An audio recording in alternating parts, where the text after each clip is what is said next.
Welcome back into Wake Up America. The crisis at our southern border, it is the worst in U.S. history when it comes to illegal crossings at the border. It's never been this bad before, and it could get worse once Title 42 is rolled back 1 week from today. But the Biden administration is now taking the unusual step of sending U.S. air marshals to the southern border, putting flight safety at risk during the busiest time of the year for air travel. For more, let's welcome in Ohio Congressman and member of the House Committees on Budget, Science, Space, and Technology, Mike Carey. Sir, thank you for joining us. So, Congressman, you're one of many GOP lawmakers demanding answers about Biden's decision to send air marshals to the southern border. How important is it? I mean, look, we saw the importance of this after 9/11. People finally feel safe to travel and go on planes. Now we're taking them off and going to the border.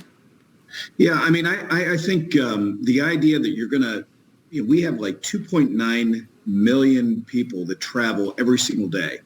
And if you talk to the administration, they say that we have 3,000 air marshals. But if you talk to the association that represents the air marshals, they say we have about 1,800. And now, this administration wants to send them down to the border. I mean, it really doesn't make sense. I mean, we're Thanksgiving, Christmas, New Year's. I mean, it's insane.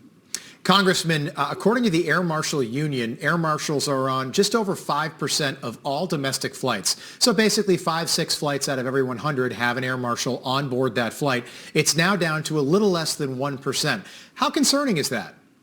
Well, I mean, it's concerning to me, and I think most Americans have no idea that we only have 1,800 people that are air marshals right now. I mean, the fact that we only have 1,800 people that are in the air marshal service, but the other fact is that we are really biggest time of the year for travel, and now they want to send them down to the border. It makes no sense. Yeah, Congressman, as we said, Title 42, it's going to expire next week. Border Patrol's been understaffed. They've been overworked for months. Are we prepared for this final line of defense to disappear? Well, listen, I think what the administration needs to do, I think the president needs to go down to the border. He needs to see it. I've been down to the border.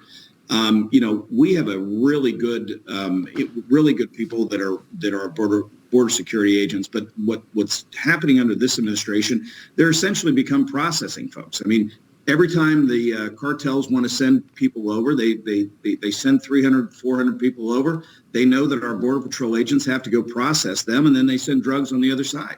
I mean, we've got a real crisis, and sending our air marshals down to the border makes absolutely no sense. Who, by the way, are not trained to work absolutely not. Processing at a southern border.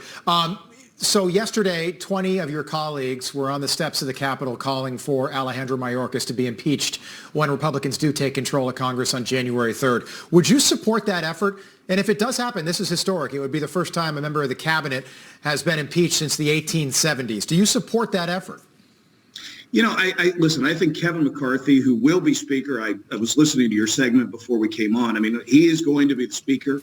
And he's been very clear. We're going to have oversight. And I think that looking at Mayorkas and what he's doing, that's why I sent the letter to him. I think, listen, we've got a lot of bad things that he's done, and we need to investigate it. So, let's see what happens. But does investigate translate to impeachment, in your opinion? Well, I mean, let's see what the investigation holds. I mean, you can't be judge or jury. You gotta go through the process. But I'm certainly interested in looking at all the things that he's done and holding hearings on what actually he has done with the administration. Yeah, you mentioned, we know that President Biden hasn't gone to the border, and you mentioned you think he should. If he were to go, do you think that would change anything by him seeing what the Border Patrol agents are dealing with and seeing everything that we see on videos, but a lot of the media ignores?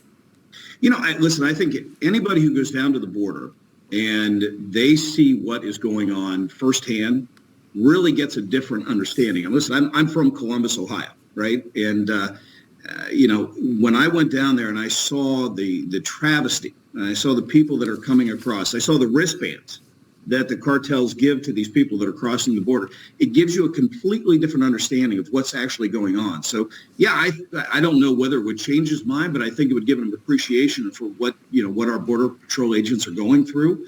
But also, I give him the idea of what's actually going on down at the border. Ohio Congressman Mike Carey, thanks so much for being with us this morning. Great to see you again. Thank you. Thank you, sir. Good to be with you. Okay. We've got